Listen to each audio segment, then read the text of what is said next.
Good morning बच्चों मैं Neha Shrivastava government jubilee inter college Gorakhpur से।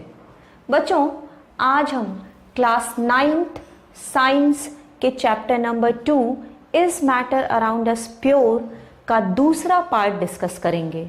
बच्चों इसके पहले पार्ट में हमने इन पॉइंट्स को डिस्कस किया था और वहाँ पर आपको बताया था pure substances, impure substances, homogeneous mixture और हेट्रोजीनियस मिक्सचर्स के बारे में।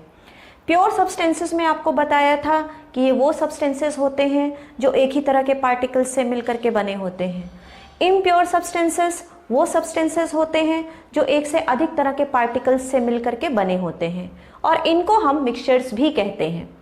फिर था होमोजीनियस मिक्सचर। होमोजीनियस मिक्सचर वो मिक्सचर होते हैं जिसका कंपोजिशन यूनिफॉर्म होता है। और फिर heterogeneous mixtures. Heterogeneous mixtures are those mixtures जिसका कंपोजिशन नॉन यूनिफॉर्म होता है।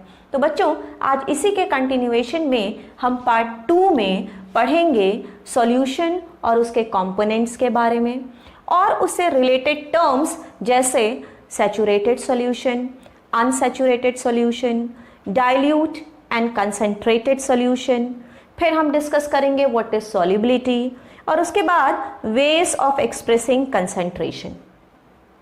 तो चलिए हम अपने पहले पार्ट से शुरू करते हैं सॉल्यूशन एंड इट्स कंपोनेंट से। सॉल्यूशन। बच्चों solution is a homogeneous mixture of 2 और मोर सब्सटेंसेस हैविंग यूनिफॉर्म कंपोजिशन।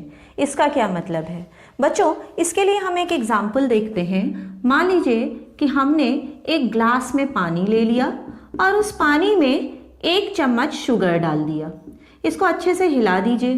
थोड़े टाइम के बाद क्या होगा, ये जो शुगर है ये पानी में कंप्लीटली डिसॉल्व हो जाएगा और आपको शुगर के पार्टिकल्स दिखना बंद हो जाएंगे।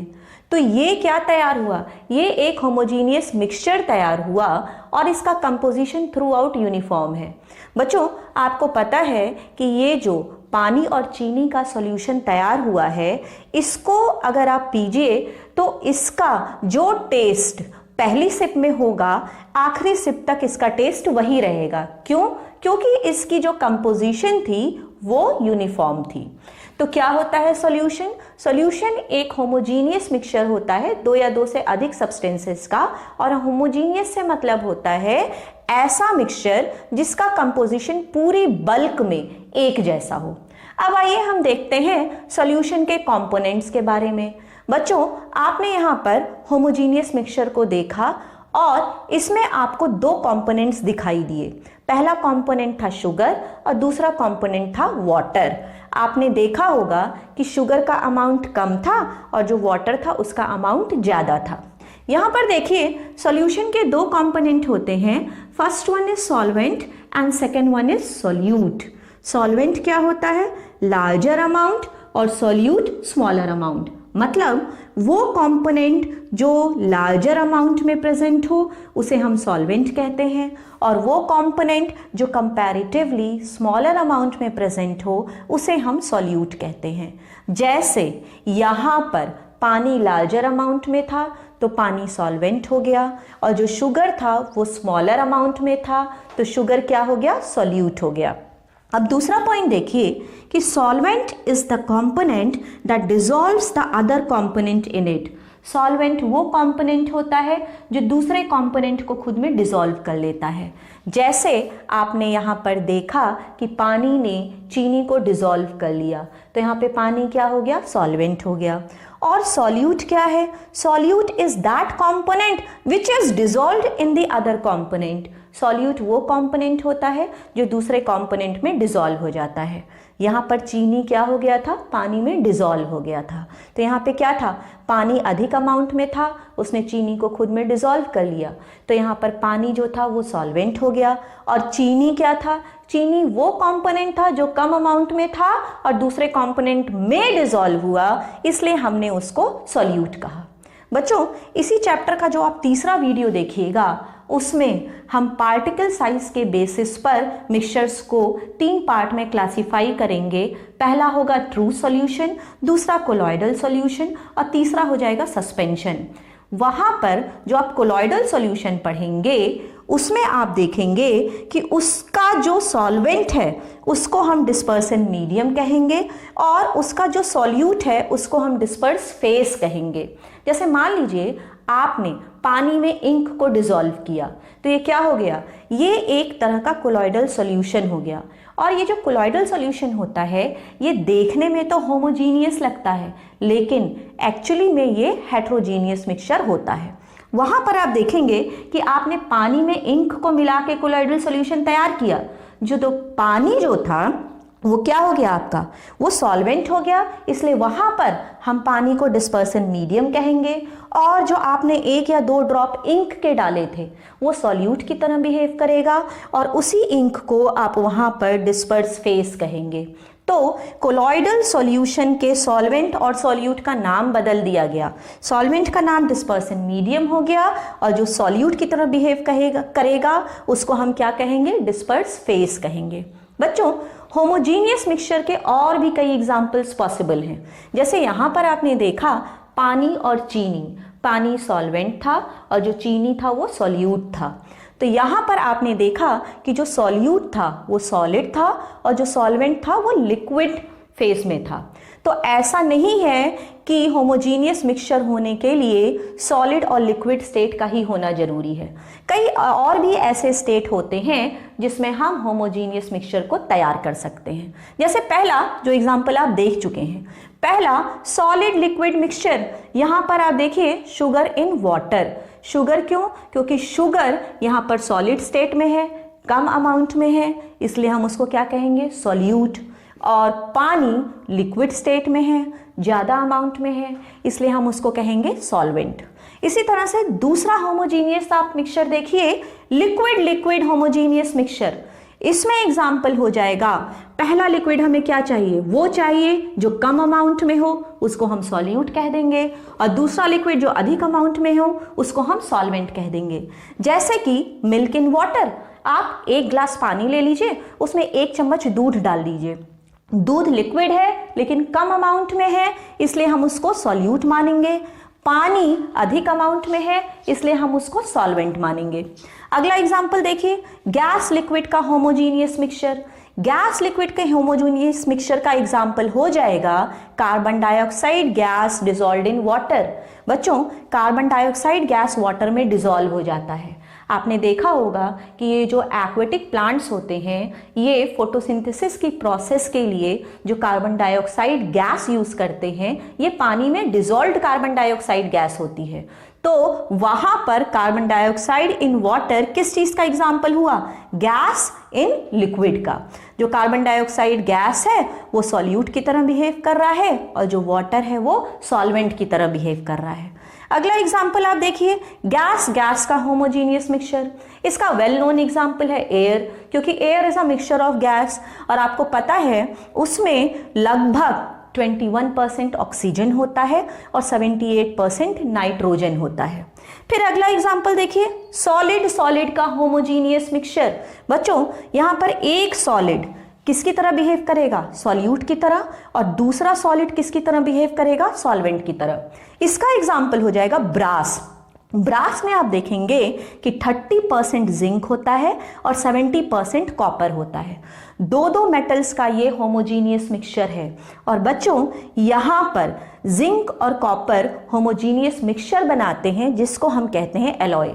अब यहाँ पर एक ये नया टर्म आ गया, तो अब हमें सबसे पहले जानना होगा कि ये जो हमने ब्रास, जो कि एक एलॉय का एग्जाम्पल है, उसको यूज किया, तो ये एलॉय है क्या चीज। तो आइए अब हम इसके बाद देखते हैं कि व्हाट इज दिस एलॉय और एलॉय की कैरेक्टरिस्टिक प्रॉपर्टीज को हम स्टडी करते हैं। Alloy is homogeneous mixture of 2 or more metals और metals and non metals both. बच्चों, एलॉय जो होता है वो एक होमोजीनियस मिक्सचर होता है और वो मिक्सचर 2 या 2 से अधिक मेटल्स को या मेटल और नॉन मेटल दोनों को मिला करके बनाया जा सकता है। बच्चों, ये जो एलॉय होता है it can not be separated into its components by physical method. इसको आप किसी फिजिकल मेथड से सेपरेट नहीं कर सकते हैं। अब क्वेश्चन ये अराइज होता है कि अगर हम इसे किसी भी फिजिकल मेथड से सेपरेट नहीं कर सकते तो क्या हम इसको प्योर सब्सटेंस मानेंगे? बच्चों, यहां पर ये क्वेश्चन इसलिए अराइज होता है क्योंकि पिछले वीडियो में मैंने आपको प्योर सब्सटेंसेस और इम्प्योर सब्सटेंसेस या मिक्सचर्स के बारे में बताया था, और वहां पर आपको बताया था कि प्योर सब्सटेंसेस की ये प्रॉपर्टीज होती है कि आप उसके कंपोनेंट्स को किसी भी फिजिकल मेथड से सेपरेट नहीं कर सकते। जैसे वहां पर एक एग्जांपल लिया था कंपाउंड FeS का, और आपको बताया था कि आप किसी भी फिजिकल मेथड से आयरन सल्फाइड में से आयरन और सल्फर के कंपोनेंट्स को सेपरेट नहीं कर सकते, इसलिए हम इसको प्योर सब्सटेंस मानते हैं। अब यहां पर क्वेश्चन ये अराइज होता है कि अगर हम एलॉयज के कंपोनेंट्स को भी फिजिकल मेथड से सेपरेट नहीं कर सकते तो हमें इसे भी प्योर सब्सटेंस मानना चाहिए। तो इसका आंसर हो जाएगा नहीं, ये प्योर सब्सटेंस नहीं है, इट इज इम्प्योर सब्सटेंस और इट इज मिक्सचर, और वो भी कैसा? होमोजीनियस। क्यों? क्योंकि बच्चों जो मिक्सचर होते हैं उनकी ये प्रॉपर्टी होती है कि वो अपने कंपोनेंट्स का वेरिएबल कंपोजिशन शो कर सकते हैं, और जो एलॉयज होते हैं उनका भी वेरिएबल कंपोजिशन पॉसिबल होता है। और दूसरा, components retain their properties, components अपनी प्रॉपर्टीज को लूज नहीं करते। जैसे यहां पर जब ब्रास तैयार हो गया 30% जिंक और 70% कॉपर से, तो इसमें ना कॉपर ने अपनी प्रॉपर्टी को लूज किया ना ही जिंक ने अपनी प्रॉपर्टी को लूज किया, जबकि आयरन सल्फाइड में आयरन और सल्फर दोनों ने ही अपनी प्रॉपर्टी को लूज कर लिया था, और वहां पर हमने इसको प्योर सब्सटेंस बोला था। तो यहां पर क्या समझ में आया? यहां पर यह समझ में आया कि एलॉय एक्चुअली मिक्सचर होता है, प्योर सब्सटेंस नहीं होता, होमोजीनियस मिक्सचर होता है, और इसके कंपोनेंट्स का वेरिएबल कंपोजिशन पॉसिबल है, और जो इसके कंपोनेंट्स होते हैं वो एलॉय बनने के बाद अपनी प्रॉपर्टीज को रिटेन करते हैं, लूज नहीं करते हैं। तो इस तरह से आपने एलॉय को समझा। बच्चों, आपने अभी तक देखा कि सॉल्यूशन क्या होता है और उसके कंपोनेंट्स कौन कौन से होते हैं, और आपने एलॉयज के बारे में भी जाना। अब हमारा जो अगला टॉपिक है वो है टर्म्स रिलेटेड टू सॉल्यूशन। बच्चों, टर्म्स रिलेटेड टू सॉल्यूशन में सबसे पहले आपको जानना है कि डाइल्यूट और कंसंट्रेटेड सॉल्यूशन क्या होता है। बच्चों, ये दोनों टर्म्स कंपैरेटिव टर्म्स हैं। इनका यूज हम तब करते हैं जब हम दो सॉल्यूशंस को कंपेयर करते हैं, तब हम बोलते हैं कि कौन सा सॉल्यूशन डाइल्यूट है और कौन सा सॉल्यूशन कंसंट्रेटेड है। इसके लिए हमने क्या किया कि दो बीकर ले लिए और दोनों बीकर में हम एक ही बराबर सॉल्वेंट ले लेते हैं। मान लीजिए यहाँ पर हमने दो बीकर लिया और दोनों बीकर में हमने एक बराबर वाटर भर लिया। अब हम जो सॉल्यूट का अमाउंट है उसको चेंज कर देंगे। पहले बीकर में हमने कम सॉल्यूट डाला और दूसरे बीकर में हम ज्यादा सॉल्यूट डालेंगे। मान लीजिए पहले बीकर में हमने 1 स्पून कॉपर सल्फेट को डिसॉल्व किया और दूसरे बीकर में हम 2 स्पून कॉपर सल्फेट को डिसॉल्व कर लेते हैं। तो अब हम बता सकते हैं कि कौन वाला सॉल्यूशन डाइल्यूट है और कौन वाला सॉल्यूशन कंसंट्रेटेड है। बच्चों, जिस बीकर में लेस अमाउंट ऑफ सॉल्यूट होगा उसको हम कहेंगे डाइल्यूट, और जिस बीकर में मोर अमाउंट ऑफ सॉल्यूट होगा उसको हम कहेंगे कंसंट्रेटेड। जैसे मान लीजिए यहां पर दोनों सॉल्वेंट का अमाउंट तो सेम था, लेकिन पहले बीकर में जो सॉल्यूट था उसका अमाउंट कम था और दूसरे बीकर में सॉल्यूट का अमाउंट कंपैरेटिवली ज्यादा था। तो जहां पे सॉल्यूट का अमाउंट कम होगा इन गिवन अमाउंट ऑफ सॉल्वेंट उसको हम कहेंगे डाइल्यूट, और जिसमें सॉल्यूट का अमाउंट ज्यादा होगा in a given amount of solvent उसको हम कहेंगे कंसंट्रेटेड। तो क्या होता है, dilute and concentrated both are comparative terms. जहां पे सॉल्यूट कम वो डाइल्यूट और जहां पे सॉल्यूट ज्यादा वो कंसंट्रेटेड। बच्चों, अब अगला टर्म जो हम सॉल्यूशन से रिलेटेड स्टडी करेंगे वो है अनसैचुरेटेड सॉल्यूशन, सैचुरेटेड सॉल्यूशन। फिर हम स्टडी करेंगे कि ये सॉल्युबिलिटी क्या होती है, और फिर एक एक्सपेरिमेंट से स्टडी करेंगे कि सॉल्युबिलिटी पे टेम्परेचर का इफेक्ट क्या होता है। तो आइए अब हम इसको शुरू करते हैं। बच्चों, यहाँ पर इसके लिए हमने 2 बीकर लिया है और पहले बीकर में हमने पानी भरा और उसमें थोड़ी सी चीनी या शुगर डाल दी, और दूसरे बीकर में उतना ही पानी लिया है जितना हमने बीकर नंबर ए में लिया था, और उसमें हम शुगर को डालते चले जाएंगे। तो आप देखिए, पहले बीकर में जब हमने थोड़ी सी शुगर डाली थी तो वो कंप्लीटली डिसॉल्व हो गया था और आपको शुगर के पार्टिकल्स दिखने बंद हो गए। और आप दूसरे बीकर में आपको क्या करना है, दूसरे बीकर में आप चीनी डालिए, फिर क्या होगा, वो चीनी घुल जाएगी, और चीनी डालिए, वो भी घुल जाएगी, और चीनी डालिए, और तब तक आप उसमें चीनी डालते जाइए जब तक कि चीनी का घुलना बंद ना हो जाए। उसके बाद आप देखेंगे कि जब आप इसमें और शुगर डालते हैं तो वो शुगर डिसॉल्व होने की बजाय बीकर के बॉटम पे आकर के इकट्ठा हो जाता है। तो हमने क्या कंक्लूजन निकाला, हमने ये कंक्लूजन निकाला कि अब इस पानी में और अधिक शुगर का घुलना बंद हो गया। तो बच्चों, ये हमने जो सॉल्यूशन तैयार किया जिसमें दिए गए सॉल्वेंट में और अधिक सॉल्यूट का घुलना बंद हो जाता है, उस सिचुएशन को हम कहते हैं सैचुरेटेड सॉल्यूशन। तो अब देखिए, a solution in which no more solute can be dissolved at particular temperature is called saturated solution. एक पर्टिकुलर टेम्परेचर पर अगर आपको कोई सॉल्वेंट दिया गया हो और उसमें और अधिक सॉल्यूट का डिसॉल्व होना बंद हो जाए, तो वो सिचुएशन होती है जब हमने प्रिपेयर किया सैचुरेटेड सॉल्यूशन। और बच्चों, उससे ठीक पहले की सिचुएशन जिसमें शुगर घुलता चला जा रहा था, घुलता चला जा रहा था, वो सिचुएशन क्या थी, वो थी अनसैचुरेटेड सॉल्यूशन। तो हम कह सकते हैं कि सैचुरेटेड सॉल्यूशन से ठीक पहले जो सॉल्यूशन की कंडीशन होती है उसको हम कहते हैं अनसैचुरेटेड सॉल्यूशन।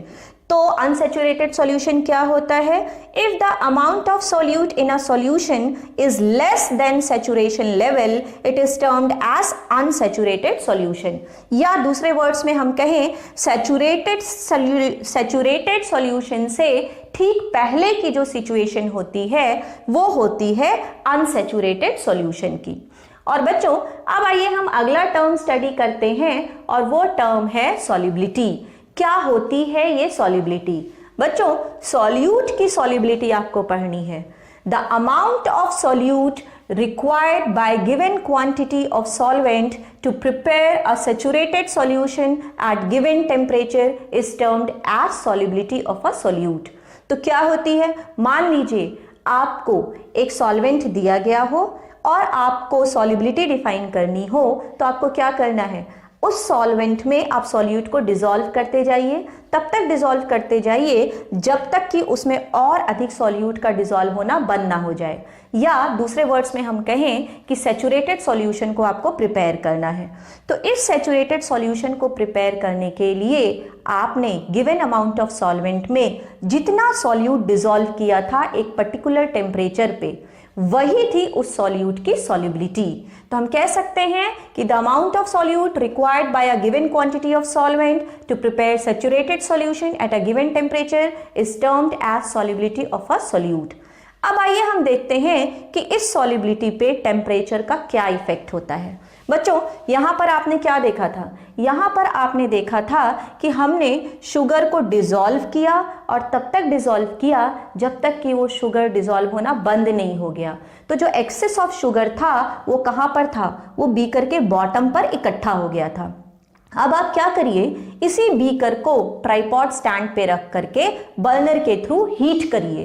तो यहाँ पर हम इसको हीट करता हुआ शो कर रहे हैं। तो आप देखेंगे कि ये जो शुगर के पार्टिकल्स थे वो धीरे धीरे डिसॉल्व हो करके गायब हो गए। तो क्या हुआ, यहाँ पर अब सॉल्वेंट ने, उसी सॉल्वेंट ने जो एक्सेस ऑफ शुगर आपने डाला था उसको भी डिसॉल्व कर दिया। कैसे? टेम्परेचर को बढ़ाने पर। तो इस एक्सपेरिमेंट से हमने ये प्रूव किया कि अगर हम टेम्परेचर को बढ़ा दें तो दिया गया सॉल्वेंट एक्सेस ऑफ सॉल्यूट को डिसॉल्व कर सकता है। और बच्चों, अब आप क्या करिए कि ये जो बर्नर है इसको हटा दीजिए और इस सॉल्यूशन को ठंडा होने दीजिए। जैसे जैसे ये सॉल्यूशन ठंडा होगा आप देखेंगे कि बीकर के बॉटम पर वापस वो जो शुगर के पार्टिकल्स थे वो इकट्ठा होते जा रहे हैं। तो यहाँ पर क्या होगा, अगर इस सॉल्यूशन को हम कूल कर दें वापस, तो हमको ये सिचुएशन वापस मिल जाएगी, जो excess of sugar high temperature पे डिसॉल्व हुआ था वो शुगर हमें वापस मिल जाएगा। तो इस तरह से आपने क्या सीखा, आपने अनसैचुरेटेड सॉल्यूशन, सैचुरेटेड सॉल्यूशन, फिर आपने सॉल्युबिलिटी को सीखा, और उस बच्चों सैचुरेटेड सॉल्यूशन, अनसैचुरेटेड सॉल्यूशन और सॉल्युबिलिटी को जानने के बाद अब जो हमारा अगला टॉपिक है that is ways of expressing concentration. इसको समझने के लिए सबसे पहले आपको ये जानना होगा कि what is the meaning of this term concentration. बच्चों concentration is amount of solute present in given amount of solution. यहाँ पर जो सॉल्यूट और जो सॉल्यूशन है इन दोनों को हम मास या वॉल्यूम के टर्म्स के रूप में एक्सप्रेस कर सकते हैं। तो क्या होता है ये concentration term, amount of solute present in given amount of solution. इसमें आप सॉल्यूट को भी मास या वॉल्यूम के टर्म्स में एक्सप्रेस कर सकते हैं और सॉल्यूशन को भी आप मास या वॉल्यूम के टर्म्स में एक्सप्रेस कर सकते हैं। तो इसको निकालने के लिए 3 तरह के फॉर्मूले का हम यूज करते हैं। पहला है mass by mass percentage of solution. इसको कैसे निकालते हैं, इसको निकालने के लिए हम mass of solute divided by mass of solution multiplied by 100 का यूज करते हैं। इसमें सॉल्यूट और सॉल्यूशन दोनों को एक्सप्रेस करने के लिए हम मास टर्म का यूज करते हैं। अगला है mass by volume percentage of solution. इसमें क्या होता है बच्चों, इसमें जो सॉल्यूट है उसको हम मास के रूप में एक्सप्रेस करते हैं और जो सॉल्यूशन होता है उसको हम वॉल्यूम के फॉर्म में एक्सप्रेस करते हैं। तो इसका क्या फॉर्मूला बनेगा, इसका फॉर्मूला बन जाएगा mass of solute divided by volume of solution multiplied by 100। अगला volume by volume percentage of solution. यहां पर देखिए वॉल्यूम बाय वॉल्यूम लिखा है, पहला वाला टर्म सॉल्यूट के लिए और दूसरा वाला टर्म सॉल्यूशन के लिए। इसका मतलब सॉल्यूट और सॉल्यूशन दोनों को एक्सप्रेस करने के लिए आपको वॉल्यूम का यूज करना है। तो इसका फॉर्मूला क्या हो जाएगा, volume of solute divided by volume of solution multiplied by 100। तो इस तरह से इन तीनों फॉर्मूले को आप यूज करके कंसंट्रेशन को निकाल सकते हैं। इसका एक एग्जाम्पल देखिए, यहाँ पर हमने एक एग्जाम्पल लिया है, a solution has 40 gram of salt in 320 gram of water. Calculate the concentration in terms of mass by mass percentage of solution. आपको क्या करना है, आपको mass by mass percentage of solution निकालना है। तो पहला टर्म क्या हुआ, पहला टर्म आपको बताया कि सॉल्यूट का हुआ और दूसरा टर्म सॉल्यूशन का हुआ। तो सबसे पहले हमको निकालना पड़ेगा मास ऑफ सॉल्यूट और मास ऑफ सॉल्यूशन। तो मास ऑफ सॉल्यूट देखिए दिया गया है कि मास ऑफ सॉल्यूट क्या है, 40 ग्राम ऑफ सॉल्ट। ये सॉल्ट क्या हुआ, यहाँ पे सॉल्यूट हुआ। तो यहाँ पर हमने लिखा कि mass of solute is 40 gram which is given here. अब अगला है मास ऑफ सॉल्यूशन। सॉल्यूशन के 2 कंपोनेंट्स होते हैं, सॉल्यूट और सॉल्वेंट। तो इन दोनों को ऐड कर दीजिए तो आपको मास ऑफ सॉल्यूशन मिल जाएगा। तो हमारा सॉल्यूट कितना है, 40 ग्राम है और हमारा सॉल्वेंट कितना है, 320 ग्राम। तो यहाँ पे हमने लिखा 320 ग्राम। तो इन दोनों को मिला दें तो कितना हो जाएगा, 360 ग्राम। अब यहाँ पर हमने फॉर्मूला लिख लिया। फॉर्मूला क्या है, mass of solute divided by mass of solution into 100।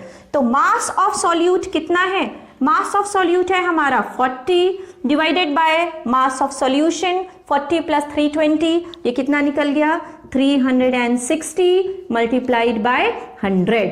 तो ये 0 0 कट गया, 4 9 100 डिवाइडेड बाय 9, ये लगभग 11.1% के बराबर आ जाएगा। तो बच्चों आज के इस वीडियो में आपने बहुत सारी चीजें सीखी। तो तब तक के लिए thank you and good bye.